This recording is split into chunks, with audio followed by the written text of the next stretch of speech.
Olá, família! Tudo bem com vocês?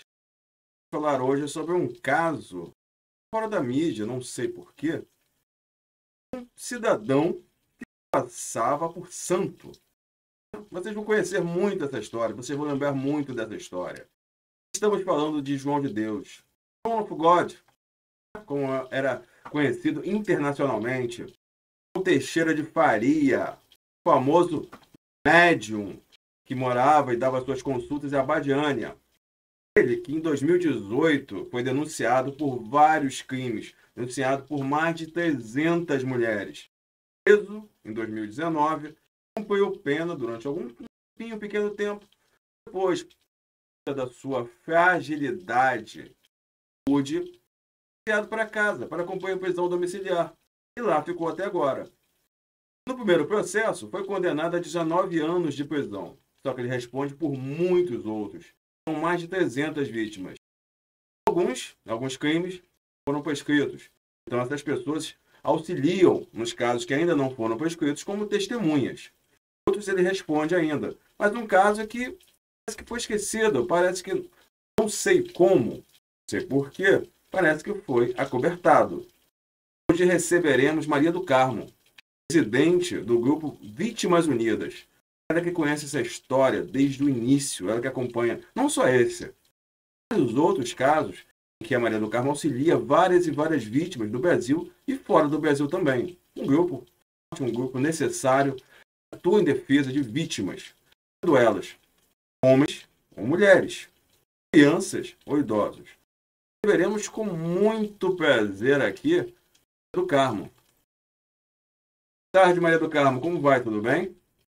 Boa tarde, Marconde. Muito obrigada pelo convite. É um prazer estar aqui no teu programa, né? Acompanho o teu trabalho, admiro o teu trabalho e realmente é muito importante a gente resgatar um pouco essa história que está esquecida, né? Supostamente, do caso João Teixeira de Farias.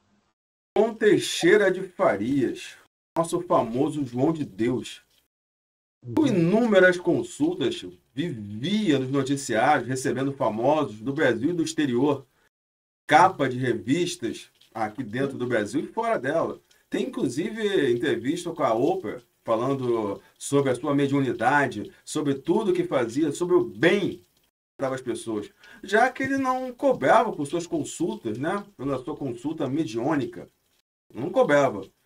Cobrava água de cheiro que vendia do lado ali por R$ 500. Mas a consulta não era cobrada. Era assim que funcionava, Maria do Carmo, as consultas do famoso John of God? Olha, era pior do que isso. Primeiro, porque as pessoas tinham que usar branco. E não era um branco que você trouxesse de casa, porque teria que ser uma roupa sem nenhuma impureza. Então já começava que as pessoas tinham que comprar lá na cidade, né? E claro que havia até uma brincadeira, que a parte que o João ocupava era a Badiânia, Hollywood. Então, assim, era água, né? Ele não cobrava nada, mas cobrava, volto a dizer, era água, era a passiflora, que era vendida a um preço absurdo, eram as roupas, fora todas as pedras, todas as. Ele chegou ao absurdo, né, de plagiar e vender CDs, inclusive com emblema, de Roberto Carlos, de todo mundo, entendeu? Tudo era vendido ali. Essa venda deles ali, como é que funcionava? Você sabe? Pelo que eu lembro, as lojas ali que funcionavam ao entorno de onde ele fazia o seu consulta, o seu tratamento, não estava em nome dele, né? Estava em nome de terceiros, da esposa ou algo do tipo. Você conhece essa parte também? Sim, na realidade, a Badiana era do João. As regras eram dele. Essa coisa de, ai, né, quando foi encontrada armas, o João não andava armado. Também é mentira, todo mundo sabe. O próprio tesoureiro do João, que, aliás, não sei por que a justiça não quis ouvi-lo, né? Porque é preciso lembrar, Marconde, eu queria começar lá do início. Por favor. Em agosto de 2018, final de agosto de 2018, diferente de todos os outros casos que a gente pega, uma questão de 15 dias, 2 vítimas, do nada, apareceram, né, se dizendo vítimas de João Teixeira de Farias. Eu levei um susto, né? Porque imagina, assim, nós estávamos falando de um cara que era, né? E aí eu comecei a pesquisar, essas pessoas começaram a andar. Depois é que eu fui saber, porque depois a gente vai descobrir que 2 pessoas me procuraram, 2 procuraram o delegado Branco, né, que é quem prende o João. 2 pessoas procuraram Sabrina Bittencourt, que naquele momento era, entre aspas, né, a fundadora do COAME, que é o combate ao abuso no meio espiritual, e estava muito em alta porque ela tinha denunciado o Prembaba e toda aquela questão. E aí a gente começa, claro, todo mundo isolado, eu não sabia do delegado, eu não sabia da Sabrina, Sabrina não... E aí eu começo a pesquisar essa história, né, assim, como assim? E essas pessoas, né, isso precisa ser dito, primeiro lugar, as 2 primeiras pessoas que me procuraram nunca vieram a público. Então, isso é uma coisa que fica bem demarcada. Não é assim, as quase 500 pessoas identificadas, vamos dizer assim, né, pelo Ministério Público, pelas forças-tarefas, né, não significa a totalidade de vítimas que o João fez. Até porque a primeira vítima comprovada, né, foi em 73, ok? Né, foi um caso horroroso.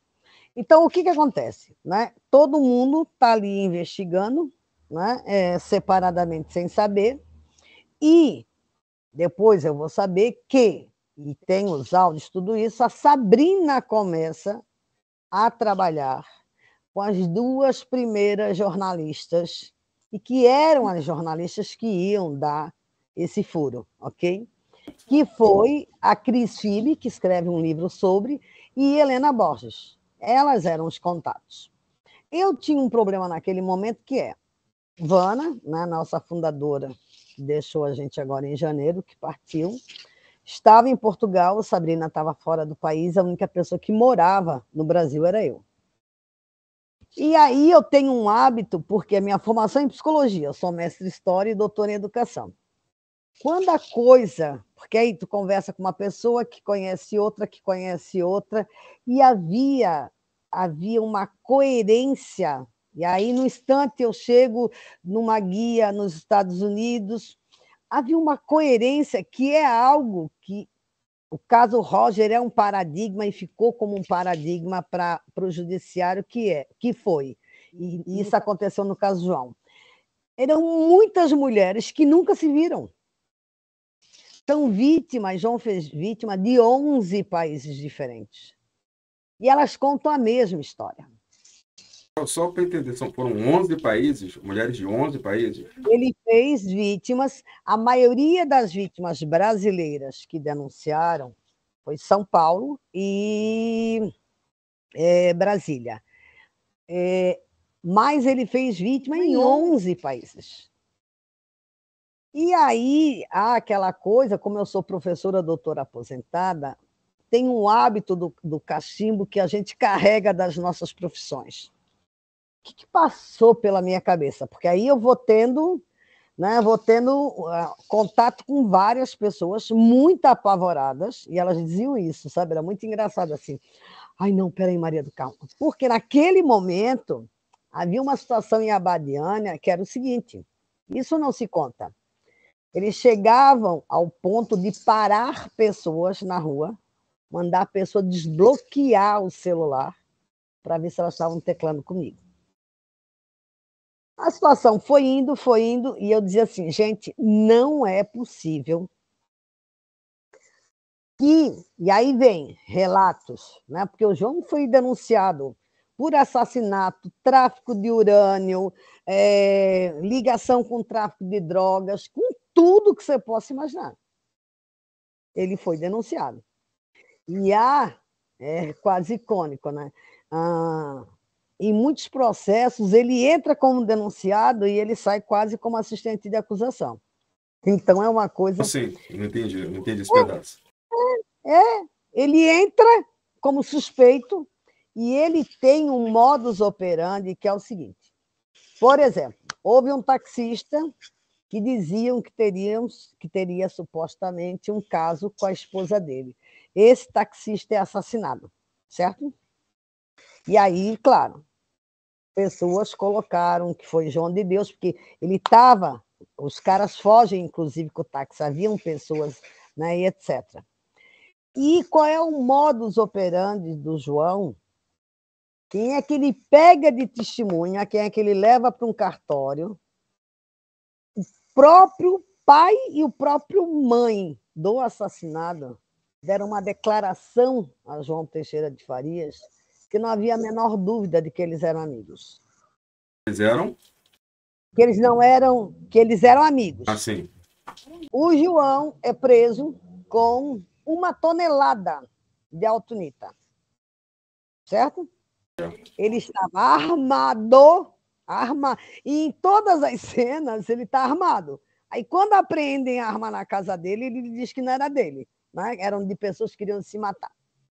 Ele é, de novo, né? Param ele é preso com mais pessoas, aquilo estava inclusive numa chácara que era dele, etc, etc. Qual a forma que o João, de novo, escapa? Apresenta uma declaração dizendo que ele era só um motorista, dá tempo suficiente para prescrever o crime e, de novo, nada acontece. Entendeu? E veja, e assim foi, tá? Aí, quando estoura o caso João de Deus, né, que apesar da gente ter pedido, né, apesar de entenderem que um era do Globo e outro da Globo, a gente ter conversado, né, na época, a Sabina ter negociado com Camila Apio e Pedro Bial, eles saem na frente, lamentavelmente, né? O papel da Zahira, de novo, né? E aí o Chico Felitti, que escreveu o primeiro livro, A Casa, sobre o João, né? E é uma pessoa que eu adoro, a integridade e tudo dele, né? Ele foi uma das poucas pessoas que deixou isso muito claro. Eu adoro a Zahira, acho essencial o que ela fez, porque a gente, naquele momento, por mais que a gente tivesse muitas provas, inclusive fora do país, que a gente sabia que não estava lidando com qualquer um. Nós estávamos lidando com João de Deus, John of Good, né? Era só autoridades, etc, etc. Bom, a gente tinha medo do que ia acontecer, né? Porque a gente sabia o modus operandi dele, certo? Então, foi essencial, porque a gente não quis, no primeiro momento, primeiro, que nenhuma brasileira, né, mostrasse o rosto. E muito menos que eu aparecesse, porque eu era a única que estava no Brasil das ativistas. Mas a própria imprensa, primeiro, associou o caso do João com o caso do Roger, porque há essa similaridade, né? E depois, porque foram acontecendo situações que me obrigou a ter que procurar o Ministério Público antes dele ser preso, quando ele estava supostamente foragido. Agora, qual foi um dos cuidados que eu tive? Foi porque eu tinha certeza de uma coisa: eu jamais iria achar uma matéria relatando os crimes do João. É óbvio que não. Até porque, para mim, era muito claro: o jornalista não estaria vivo. Por medo ou por uma rede de proteção? Não. Como assim? Medo do que poderia acontecer com o jornalista, por medo da situação do João de Deus, ou porque ele tinha uma rede de proteção que impedia que saísse qualquer Não, matéria? porque ele tinha uma rede de proteção, jamais sairia. Ou, se o jornalista fosse independente, ele seria, com certeza, morto, entendeu? Como foi o jornalista que acode a vítima, lá de 1973, a Maria, que ele estupra, que ele dá, né, ela tem uma hemorragia, ele dá uma pedrada, ele dá 3 tiros nela e joga no rio.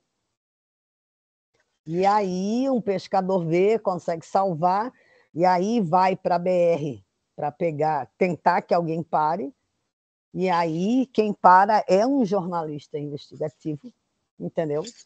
E ela ficou quase um ano que ela não lembrava direito das coisas, ela tinha lapsos do que aconteceu, etc., até porque até hoje ela tem uma bala. Mas ela conta para esse jornalista.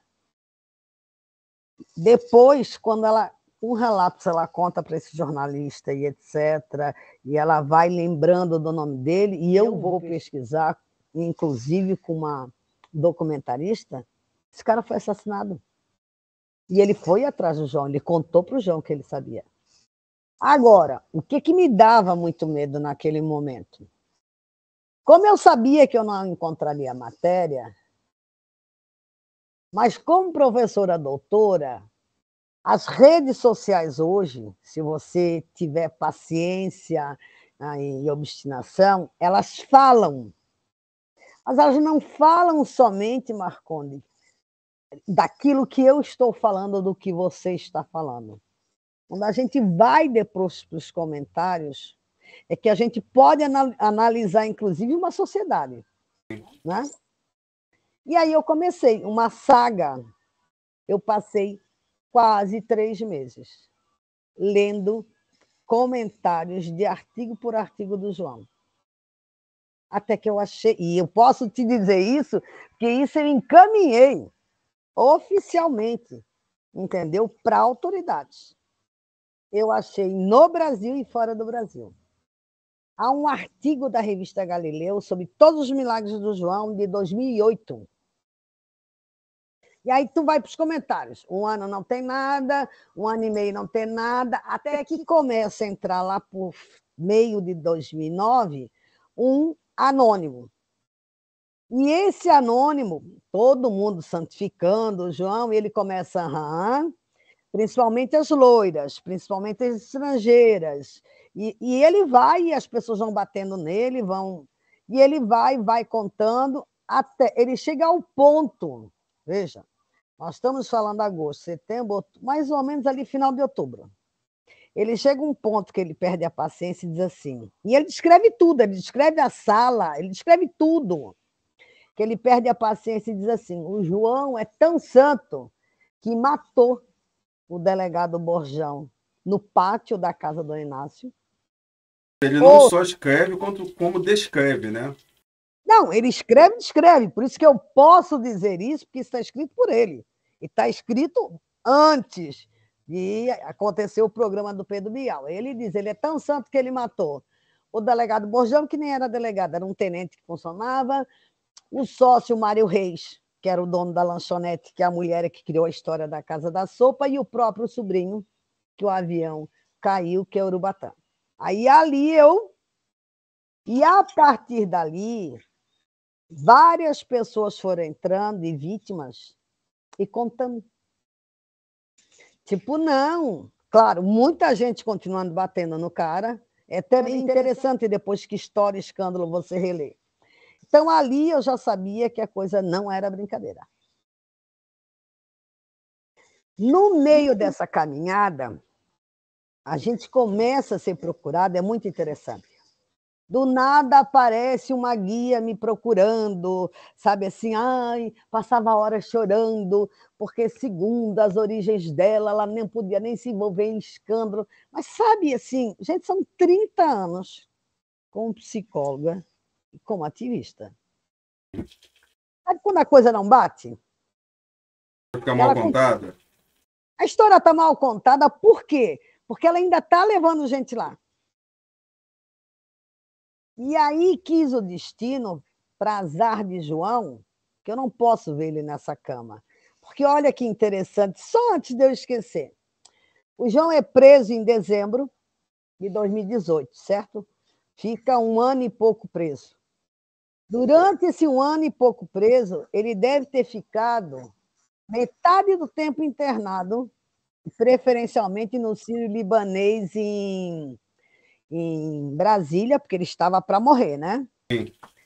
E aí, com a desculpa da pandemia, a juíza, que durante 20 anos esteve lá, mandou ele para casa.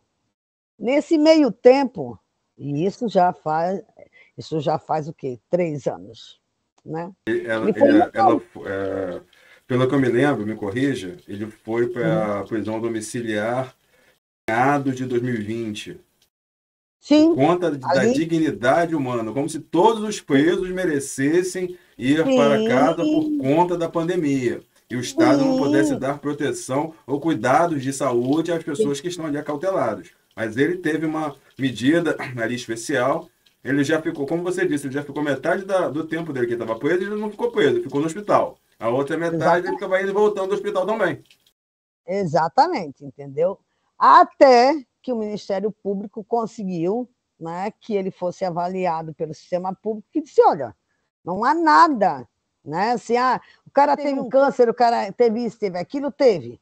E precisamos lembrar de uma coisa, em agosto, em outubro de 2018, porque aí, conforme eu vou pesquisando, eu chego no delegado Branco e depois eu vou chegar na Sabrina. E eu estou com várias guias, várias. Olha, é que assim, metade a abadiânia simples, a abadiânia honesta, decente, odiava o João. Sabe assim? E havia coisas muito interessantes. E aí, o que eu descubro? Eu consigo um e-mail. Primeiro, eu já tinha conseguido tanto na internet que esses crimes existiam e as pessoas sabiam, da casa, do perfil do João. A coisa é tão indecente, é tão imoral, que as pessoas, né, porque você tem a casa ali, o pátio, você tem um conjunto de taxistas que ficam ali esperando, né? Fora o pessoal lá dentro que ficava esperando. Eles apostavam. Conforme o pessoal ia descendo do ônibus, dizia assim: essa vai, essa não vai, essa vai. Eles apostavam Que nas isso. mulheres que o João. Apostavam. Apostavam qual seria a mulher que o João levaria ali para os seus aposentos. As mulheres As que mulheres. as mulheres que ele levaria para o quarto e que ele iria mexer. Entendeu? Entendi. Então, assim, era algo que todo mundo sabia. Tem uma cena que foi muito marcante, que foi assim: uma moça que eu considero 20 e poucos anos, até jovem, ela me liga e ela diz assim: eu estou tremenda, eu estou apavorada, eu tá calma, calma, é sob sigilo, calma, não sei o quê. E um dia ela me disse uma coisa que me marcou profundamente, porque uma menina casada, com quase 30 anos, ela dizia assim: Maria do Carmo, eu assisti a tuas lives, e uma menina super inteligente. E eu não entendia a tua indignação. Não sabia por que tu estava tão. Por que tu ficava tão brava falando dos estupros? Porque eu fui criada e tudo que a minha mãe dizia é: se você estiver andando e ver que o João vem, te esconde. Porque se ele te quiser, tu vai ser dele. Mas quando aquilo me marcou de uma Meu forma, Deus. depois ela disse assim: Mário Carmo, a gente era escravo. A A Badiânia gente. inteira ali vivia em torno dele, né? E assim, ó, veja, primeiro, ninguém podia abrir nada sem autorização dele. Ninguém podia ser contratado nem para lavar copo ou arrumar cama se ele não autorizasse e não fizesse a limpeza do chácara. Eu ouvi esses dias numa entrevista e ah, eu sempre fui uma pessoa muito chata, sabe aquela aluna chata? Né? Eu não sei se é da tua época, mas eu, né, em função de criança, etc., eu fui obrigada a assistir a coleção Harry Potter. Eu era a própria Hermione, né? Entendeu? Não, eu era assim, a chata vai falar de novo, né? Sim, eu estudava para poder pegar, por isso que eu fui pagar minha língua e fui ser professora. E aí, quando eu vejo um promotor dizer que o jogo nunca fez uma vítima em Abadiânia, eu fico pensando assim, gente do céu, como assim? Não fez uma, ele fez várias. Não, Cara, uma das minhas maiores informantes, não há, Marconde, não houve um esconderijo, não houve um encontro de dinheiro, de arma, de nada que não tenha sido combinado através de ligações anônimas e que a gente não estivesse envolvido. Por quê, de novo? Porque eu acho que aos poucos o João foi. O ego dele foi crescendo tanto que ele se achou intocável. Porque, primeiro, quando o pedreiro construía os esconderijos, ele matava depois o pedreiro. Isso. Mas isso é comprovado? Sim, sim. Meu Deus. Há situações de uma família inteira, um casal, a filha de 19 anos e a menina de 7, 8 anos. Sabe o que é um casal sair do trabalho, das suas coisas, ir para casa e sumir sem levar nada, nenhum documento, nem carro, nem nada. É absurdo, mas eu imagino. Uhum. Aí, veja, aí eu tô naquela coisa assim, né? Algo não fecha, aí meio que eu já tô, aí essas alturas, claro, né? Jornalistas, porque foi uma loucura quando estourou. Era jornalista pedindo pauta, era jornalista isso, era um negócio. E vítima. E aí eu peguei uma mentira de uma dessas informantes e aconteceu algo muito terrível. Inclusive, uma dessas pessoas me processou e, óbvio, perdeu. Que foi inverso, que foi muitas guias atacando as vítimas. Teve uma que ela grava um vídeo dizendo que ela viu o contrário. E ela bota uma equipe ainda da Rede Globo como supostamente de testemunha. Que ela via eram vítimas extorquindo o João. Eram pessoas da história extorquindo o pobre João Bigode. Sim. E aí, de novo, né, aquelas coisas do destino, né? Que tudo isso que, quando você fala, quando a gente conta, parece que está acontecendo devagarzinho, né? Não. Era uma loucura, Marcondes. Assim, para conseguir tomar banho, não estou brincando. Era assim, não, vou sair correndo, deixar o telefone em viva voz, vou tomar banho correndo, porque era uma loucura o tempo inteiro, entendeu? E aí eu pego, primeiro, uma mentira numa dessas guias. Sabe quando você saca assim, ó? E eu blefei e disse para ela assim: você está me. Quem me chega uma vítima, ali eu tive certeza que havia algo de errado, que eles sabiam. O João sabia. Tanto que a última vítima daquele estupro, ele já sabia que ia ser descoberta. Mas ele tinha tanta certeza que nada ia acontecer com ele, e não aconteceu, né? Tinha tanta certeza da impunidade que não estava nem aí. Em outubro de 2018, ele estupra, mesmo sabendo que a imprensa, que todo mundo estava atrás dele, ele estupra uma vítima. E aí o que acontece? Eu chego a uma funcionária que lembra o seguinte, a Badiânia era tudo muito conflituoso, por quê? Eram muitos estrangeiros que vinham, a maioria, ou ele transformava em guia, ou ele dizia que a pessoa precisava ficar 6 meses, 1 ano, né, para se curar, mas a lei brasileira não permite que você seja empresário, seja proprietário de empresas. Então, a maioria daquelas pousadas, daqueles locais, muito estrangeiro botava as pessoas de laranja, entendeu? E aí a gente precisa compreender que muitas dessas pessoas vinham muito doentes para cá. Então, também havia a máfia da morte, com as funerárias. Me explica isso melhor. Tá, mas depois me lembra de voltar lá. Veja, as pessoas vinham Elas chegavam, elas eram obrigadas a assinar um termo, um seguro de vida, e deixando claro, né, que ou, caso elas morressem, elas seriam enterradas ali mesmo em Abadiânia, ou elas já deixariam, vamos dizer assim, encaminhado todo o traslado para fazer cremação, etc. É óbvio que essas pessoas que morriam, entendeu? Normalmente, principalmente se fosse na casa, isso era pagado, não se sabia. Tá?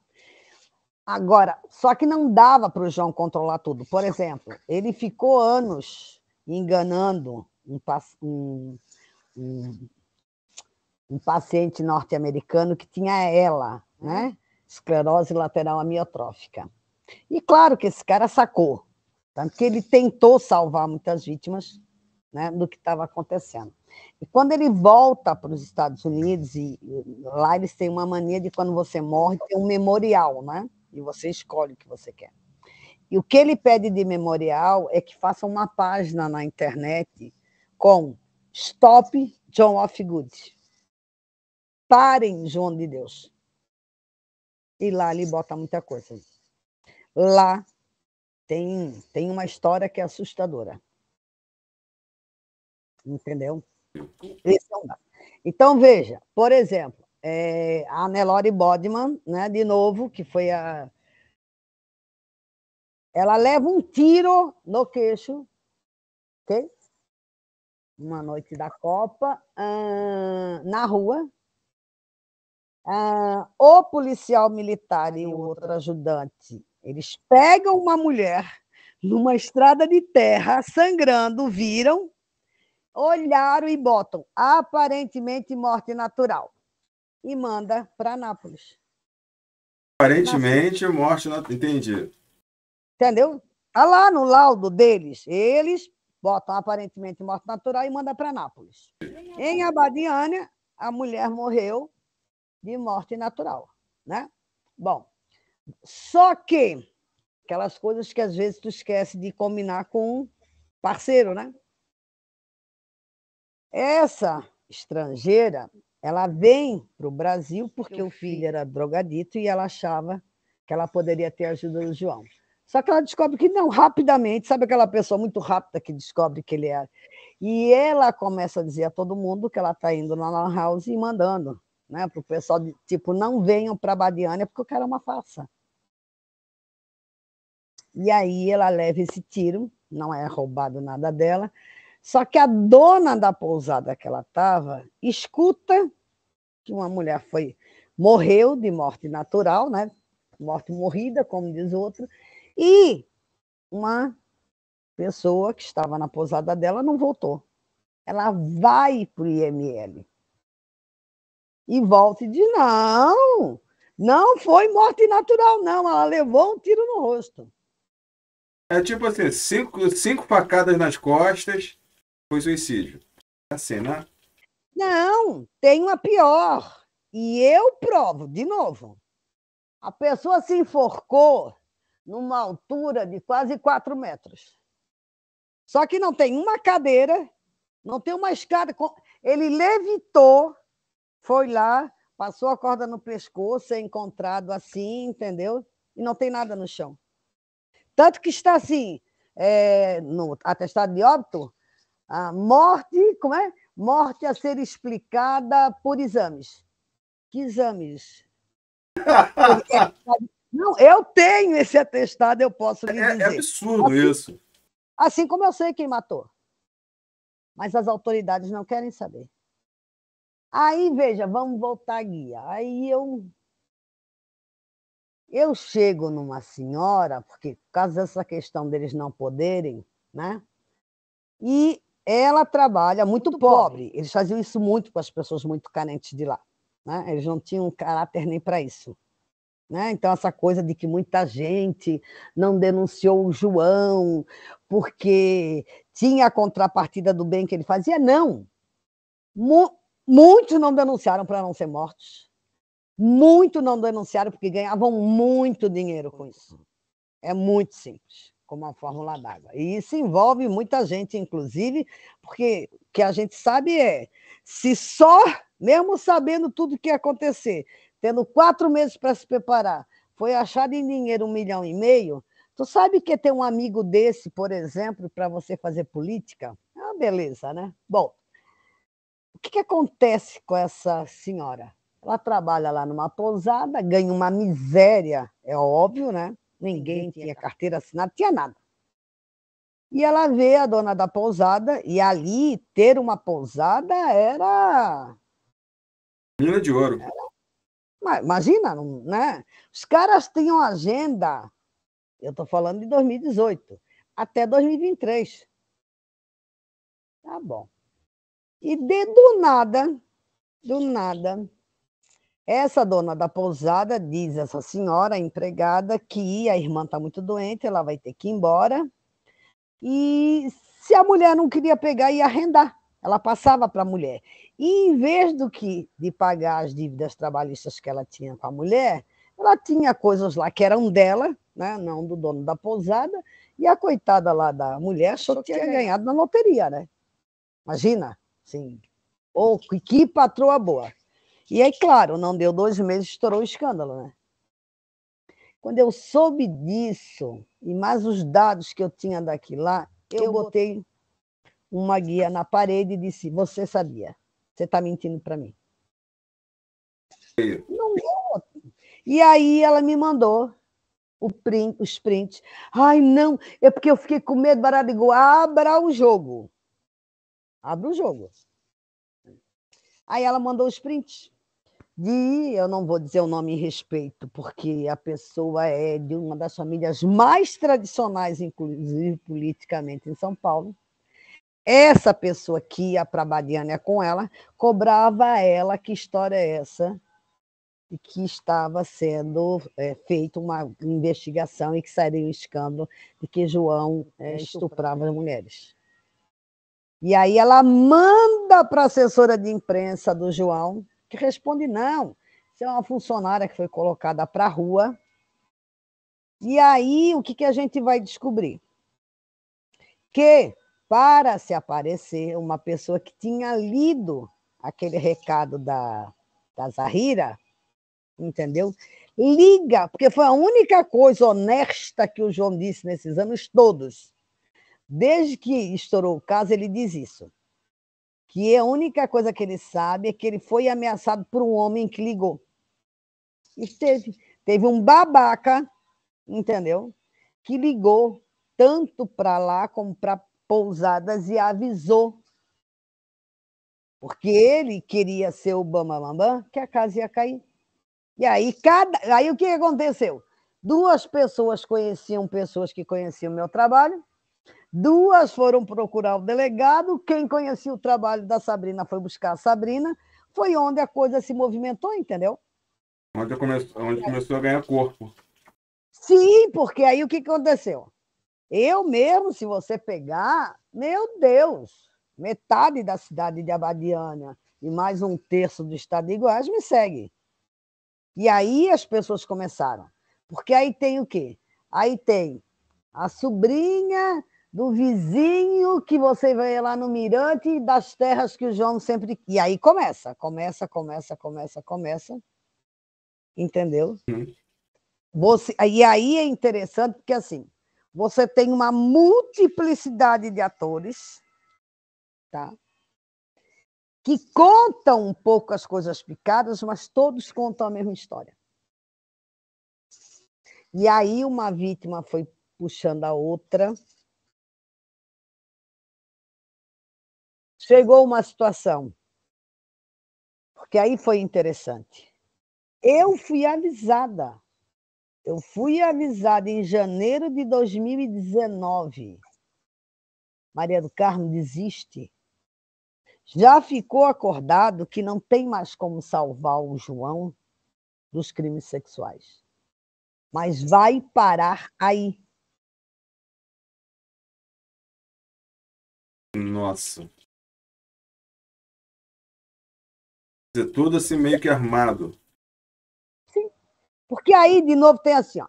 O João teve preso, o João foi atender na Austrália, né? Tava ele, a mulher, a equipe que ia junto, mais inclusive, se eu não me engano, inclusive na época o dono da Daslu, que também teve, né, foragido, etc. Tem várias fotos do Marco Elias, inclusive dando entrevista pelo João. E aí ele chega e alguém diz assim: não, o senhor não pode desembarcar aqui, não. Há um processo de assédio aqui e o senhor não pode desembarcar. E o João fica naquele aeroporto 8 horas, até que chega alguém da Embaixada do Brasil e consegue negociar que ele atenda os 3 dias com 8, 10 policiais ao redor. Aí, eu já tinha achado o processo de Sedona. Aí vem o caso da Camila, e eu posso dizer o nome dela porque ela deu muitas entrevistas, que em 2008, com 16 anos, ela tinha síndrome do pânico. Ela vai ao João, ela é de Belo Horizonte, ela vai com o pai e com a mãe. E o pai entra para o atendimento e o João diz para ele: vire para a parede, começa a rezar e faça o que ela fizer. O senhor não abre os olhos, senão ela morre. E ele estuprou a Camila, rezando a Ave Maria e Pai Nosso, com o pai na sala. Ela volta chorando e eles achando, porque assim, de novo, se você só. Que teve de tudo lá, teve gente que saiu, que aí se tocou, voltou, deu na cara do João, bateu, mas aí assim, estava possuída. Eu não consigo acreditar nisso. Não, é pior do que isso. Não, você não está entendendo.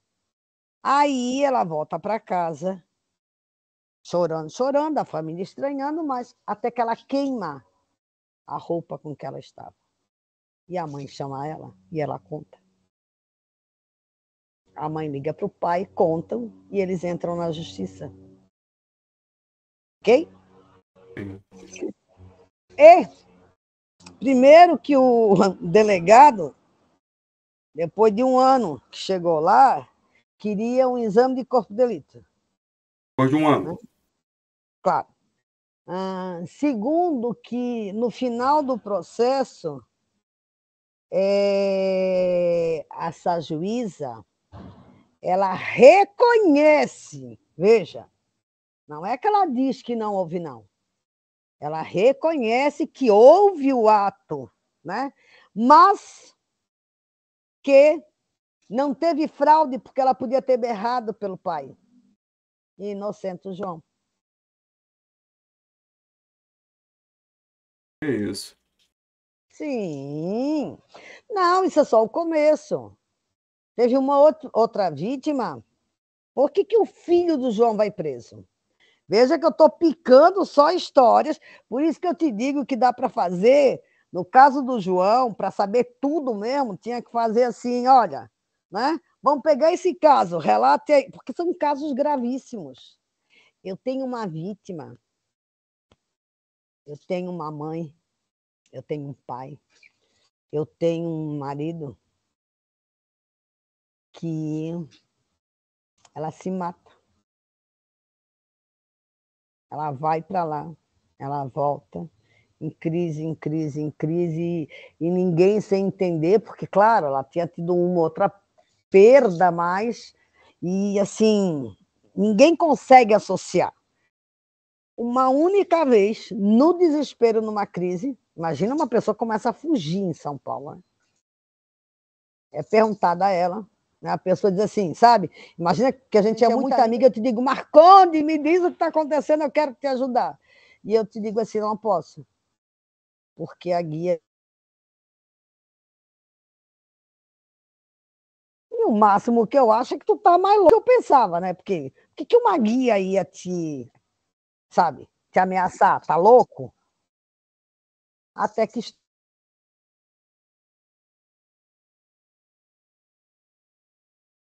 Aqui?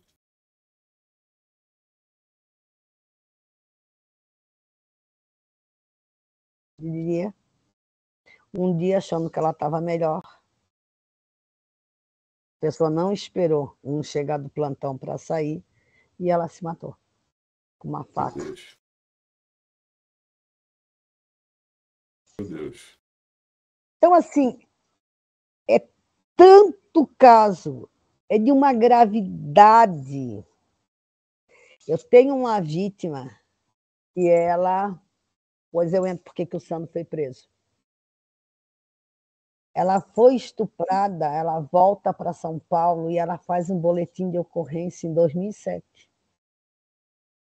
Debocharam da cara dela. E ela doente. Quando estourou, ela se qualificou para o processo. Ninguém quis saber. Ela ainda foi ameaçada. Prescreveu. Como prescreveu? Eu denunciei. Se ninguém investigou,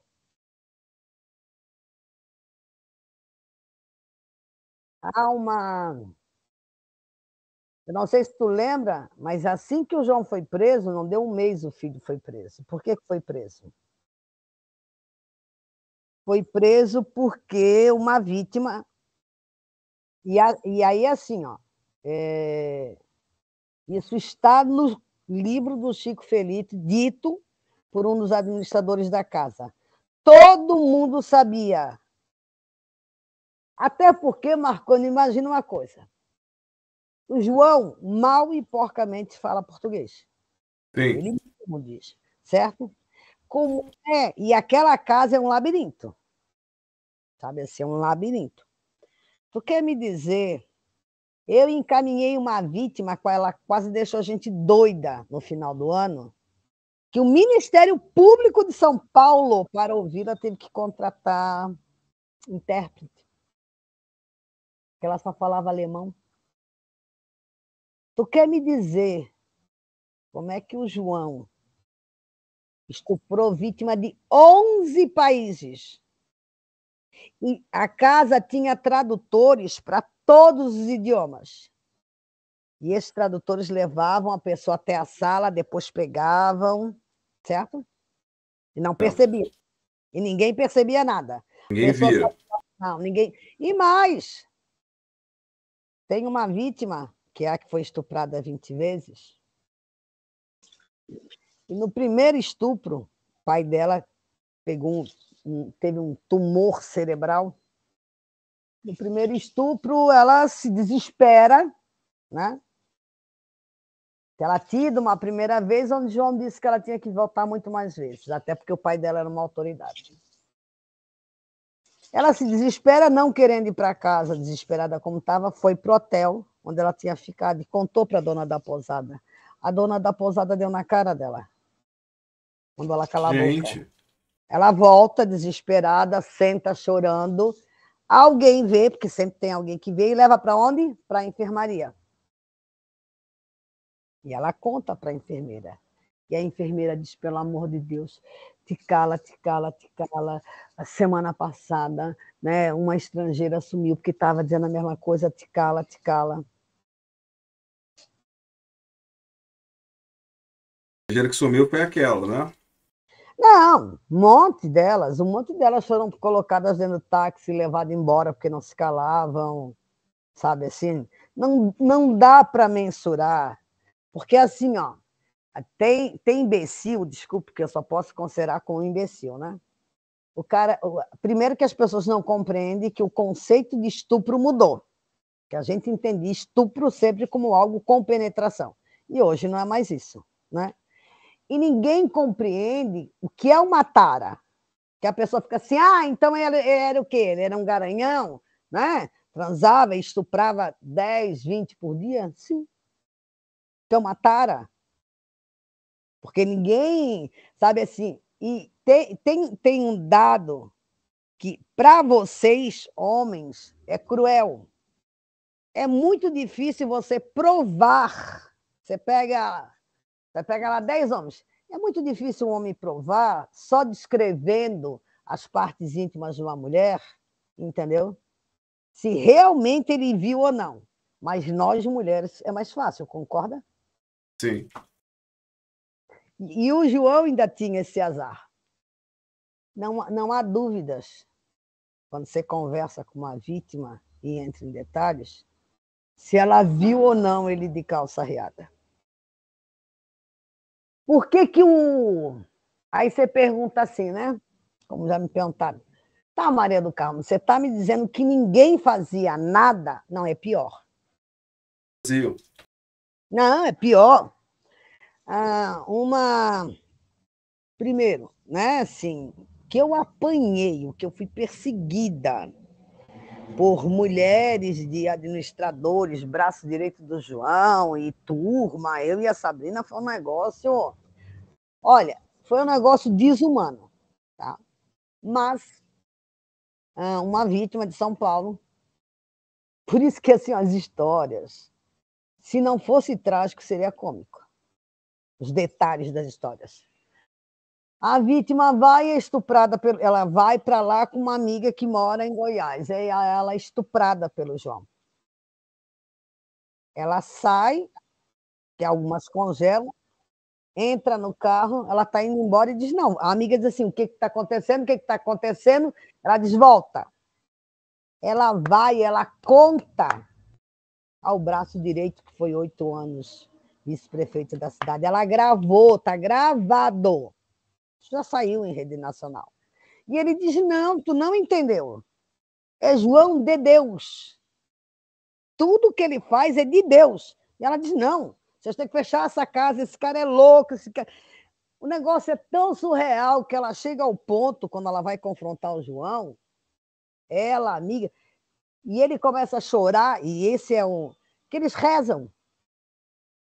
E aí ela vai, perde o avião, e vai na delegacia, e dá a queixa. No outro dia ela vai embora, e a amiga vai para o norte do estado. Sabe o que acontece? Né? Na delegacia em Abadiânia. Em Abadiânia. Primeiro, durante esses 2 anos, até vir um escândalo, nada foi feito, é óbvio, né? Mas, no dia seguinte ao BO, João e Sandro estão na porta da testemunha armados. Meu Deus. O próprio João foi lá? O João e o filho foram lá. Não é que a polícia não fazia nada, entendeu? Que não se fazia nada na delegacia. Fazia.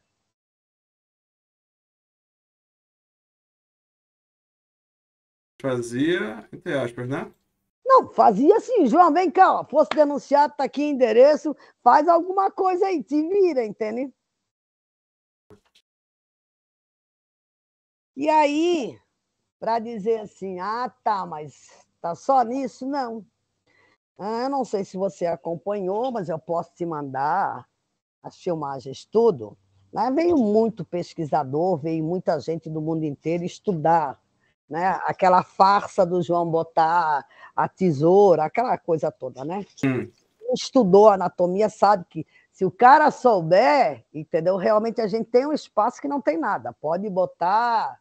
Por isso que eles querem, inclusive, agora tentar reabrir, e parece que a ideia, só não fizeram ainda, é botar o filho que é dentista, né? Para também incorporar.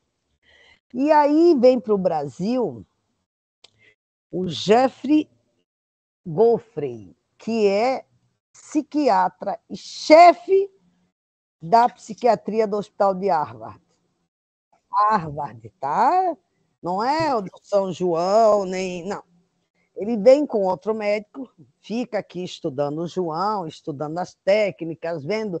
Tem uma cena que eu não sei se é para rir ou chorar, tem horas que eu consigo entender por que as pessoas, apesar de não concordar, fazem justiça com as próprias mãos.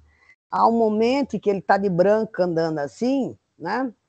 E perguntam para ele assim: você consegue, né, entender o que acontece aqui? E ele explica que cientificamente sim, mas de coração, e quando ele diz isso, um filete de sangue passa a escorrer bem do coração dele. Tá bom. Ele volta para os Estados Unidos, tal, e claro, é convidado pela Oprah, né? Depois da Oprah vir aqui, depois daquilo tudo, a Oprah faz um programa e apresenta John F. Good ao mundo, né? Eu tive uma vítima que veio, era de Goiás, morava nos Estados Unidos, mas só veio por causa da Oprah. E aí o Jeffrey, ele vai participar, fazendo comentários, etc. Só tem um detalhe. Eu tenho os e-mails do Jeffrey teclando com vítimas de estupro do João. Ele sabia.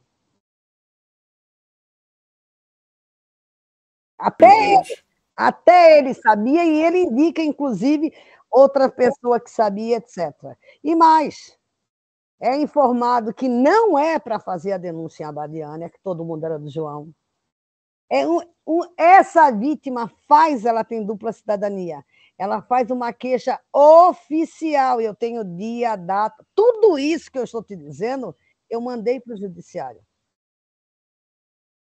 O pessoal vai na embaixada do Brasil na Suíça, faz uma denúncia para o Ministério das Relações Internacionais aqui. De novo, eu te pergunto, o que aconteceu? Nada. Nada? Nada. Ou seja, o João tem 4 casas, eram para ser 5. Ele tem a casa Dom Inácio em Abadiânia, no Rio Grande do Sul, no Espírito Santo e Petrópolis, e em Sedona, que estava pronta para ser aberta, só que aí ele foi se meter com a funcionária, inclusive financiada por uma escritora famosíssima de livros infantis e etc. E aí, o que acontece? E, de novo, você quer nome, quer escritura? O que você quer? Não precisa citar, não. Vamos. Não, veja. O João começa a atender no Rio Grande do Sul, atender, compra um terreno, constrói casa, aquilo tudo, entendeu? E até que 2 filhas de administradores da casa, que é um dos donos de terreno dessa casa, da casa do Inácio lá no Sul, é delegado. E elas vão para a Abadiânia, porque elas queriam ir para a Abadiânia. E aí, depois que elas estão lá e que elas foram abusadas, elas ligam chorando para os pais, que conseguem tirá-las de lá e etc. E o João é chamado para uma reunião no Rio Grande do Sul. Primeiro, ele manda 2 capachos sempre, que são 2 mulheres. E eles fazem uma reunião na frente do delegado, na frente de todo mundo, né? Desmascaram o João e avisaram: nunca mais pise aqui. Se tu pisar, tu é um homem morto, mas pode ir embora. E o João nunca mais foi no Rio Grande do Sul, mas aí o delegado ia despachar e ia frequentar a casa do Inácio lá em... E aí, de novo, tu vai me perguntar, não, mas o Ministério Público não sabe disso. Sabe. Para entregar essa documentação? Tudo eu botava por escrito. Tudo. Eu e Sabrina fomos ouvidas oficialmente no primeiro dia. E veja, não fui eu que fui para a imprensa dizer. Foram as promotoras, inclusive sem minha autorização. Né? E que é engraçado, porque não era assim, ó, Marconde, né? Eu faço uma live com você e você diz assim, não, a Maria do Carmo me contou coisas. Não. As entrevistas eram, as ativistas entregaram provas. Até porque nós fomos, eu e Sabrina, nós fomos denunciadas oficialmente ao Ministério Público Federal do Estado de Goiás por termos nos atribuído, coisa que a gente nem se atribuiu, mas tudo bem, as jornalistas sim, ter descoberto as coisas do João, que a gente teria inventado coisas sobre o João, e lá foi. Todos os tipos de denúncia contra a gente para defender o João que pôde ser feita. E a pessoa disse isso nas lives que ela fazia. Passou-se um tempo, eu pedi a cópia disso. E aí é interessante, porque a gente não tinha nenhum papel, porque a gente tem as entrevistas, né? Essa coisa que fica marcada. E aí o procurador federal, que é uma das pessoas mais decentes que eu conheci na minha vida, Ele diz, ó, não há que se falar em investigar as ativistas, porque tudo que elas disseram e foi investigado, olha o detalhe, vírgula, e foi investigado, mostraram-se verdadeiros e transformaram-se em ações ou no Ministério Público Estadual ou Federal e etc. Então, a revolta das vítimas, assim, eu sempre disse uma coisa para as vítimas, depois, assim, quando estava pronto, assim, muito próximo de estourar, né, o escândalo, uma coisa eu dizia às vítimas: em relação a João Teixeira de Farias, eu não posso garantir nada, mas João de Deus eu vou matar. Ele morre. O personagem acaba. O personagem pode enganar quem ele quiser, mas o personagem está morto. Sim, com certeza. Carmo, para a gente finalizar essa parte hoje, eu acho que tá bem interessante, extensivo. Eu acredito até que a gente possa até continuar na próxima quarta-feira falando sobre João de Deus, porque ainda tem muita coisa, né? Muita. Então vamos continuar na próxima semana falando sobre João de Deus. Mas para a gente finalizar hoje, eu queria que você me falasse, que eu não me lembro muito bem dessa parte. Logo assim que começaram as denúncias contra João de Deus, lembro de uma australiana ou de uma alemã que morava na Austrália, que abriu esse precedente para as denúncias. A Zahira. Isso. A coreógrafa. E ela foi, se eu não me engano, quando nessa época ela procurou o né? A primeira denúncia. Mas quando saiu na grande mídia, saiu essa primeira denúncia. E dali começaram todas as outras. Mas nesse tempo, no que ela falou, no que ela fez a primeira denúncia, já haviam ali muitos outros casos de denúncia contra ele que foram encobertos ali em Abadiânia. Eu estou errado? Sim. Não, em Abadiânia, nos Estados Unidos. Nos Estados Unidos ele não podia mais pisar os pés, inclusive. Ele já tinha abusado em Sedona. Aliás, ele já tinha abusado em vários países, entendeu?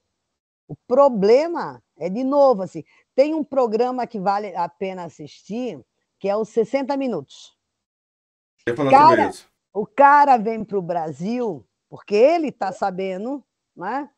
E é impressionante, porque é, de novo, assim, se eu perguntar para ti, assim, a gente estiver numa conversa normal, ou você me perguntar assim, mas, calma, tu já estuprou alguém? Eu vou, no mínimo, tomar um susto com a tua pergunta. Tipo assim, tá maluco? Eu? Cara, ele faz a pergunta e pede para a Heather, né? Tá ali, a assessora de imprensa tá ali, a tradutora tal. A tradutora se nega. Ninguém, todo mundo ali compreendeu. Ela só diz assim, isso não estava no script. Todo mundo sabia. Carmo, por hoje a gente fecha essa primeira parte do João de Deus, tá? Vamos botar em parte. Sim. Eu vou te perguntar, você acha que a gente vai demorar mais quantas semanas para finalizar essa parte do João de Deus? Mais uma ou mais duas?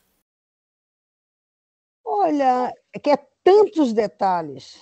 Se colocasse um episódio de 1 hora, acho que mais duas. Mais 2 episódios a gente consegue fechar, né? Sim. Por que a gente vai fechar João de Deus? Porque nós vamos entrar em outros casos. Maria do Carmo, as portas abertas aqui na nossa família, vai trazer muitíssimos outros casos. Peço a vocês, encarecidamente, vocês conhecem vítimas, são vítimas, sendo vocês homens, mulheres, ou crianças ou idosos, vocês saibam que existe uma mulher que trabalha para vocês, por vocês. Maria do Carmo. Vítimas Unidas, tá? Procure. Se souber, se não conseguir entrar em contato, mande pra gente. Você não vai conseguir o telefone da Maria do Carmo. Não vai conseguir o endereço dela. Que ela está no programa de proteção à testemunha. Imagine o quanto essa mulher já foi ameaçada, mas mesmo assim ela não se cala. Continua o seu trabalho. Então, por isso que eu falei, João de Deus é apenas mais um dos casos, infelizmente, que ela trata. Quantos casos nós vamos poder falar, Maria do Carmo? Só por curiosidade. Meu Deus. Se a gente for separar, porque aí eu tenho, por exemplo, eu sou a única pessoa que tem autorização para falar no nome do caso da família Bernardo Glione, por exemplo. Né? Então, assim, se a gente pegar crianças, se a gente pegar os líderes espirituais, entendeu? É muita coisa. Então, minha gente, vamos continuar próxima falando sobre o João de Deus. Quando finalizarmos, já entraremos em outros casos terríveis, tão macabros, tão asquerosos quanto esse, mas que são necessários para que a sociedade conheça, possa se mudar, evoluir de olho em cidadãos como esse. Porque João de Deus, ele só cometeu tantos crimes porque uma cidade ali o acobertava. É verdade. Em Abadiânia, estou falando de forma genérica, tá? Quando eu digo todos, é uma forma genérica. Não é que as pessoas de bem compactuassem com isso. Eu digo assim, a grande maioria tinha uma rede de proteção, sim, para João de Deus. Porque a cidade financeiramente dependia da Casa João Inácio de Loyola. Sim. Essa é uma verdade. Então, muitas das coisas ali, dos delitos e crimes dele, foram acobertados durante esses anos. Vamos expor tudo em outros casos. Maria do Carmo vai continuar aqui conosco durante essa saga, nas próximas quartas-feiras, indefinidas quartas-feiras, quantas forem necessárias, que a gente mantenha esse canal aberto, seja feita a justiça para todos. Alguns, infelizmente, prescreveram, serão através de outros que elas terão justiça. Do Maria do Carmo. Perfeito, perfeito. E para que as pessoas aprendam, né, parem de acreditar em falsos messiânicos e acabarem nessa situação, né? Poxa, Maria do Carmo, muito, muito obrigado. Com Deus. E até a próxima quarta-feira, se Deus quiser, tá bom? Com Deus. Até a próxima. Você também. Tchau. Tchau. É isso, minha gente. Finalizamos hoje a primeira parte falando sobre o João de Deus com a Maria do Carmo do Vítimas Unidas. Tá? O Carmo é uma guerreira, uma das fundadoras do Vítimas Unidas. E o resto, muito obrigado. E com Deus. Já esquecendo, curtam, compartilhem, se puderem, se tornem membros, façam esse canal crescer, porque é de vocês que depende esse crescimento. Por vocês que estamos aqui. Muito obrigado. Até a próxima, se Deus quiser.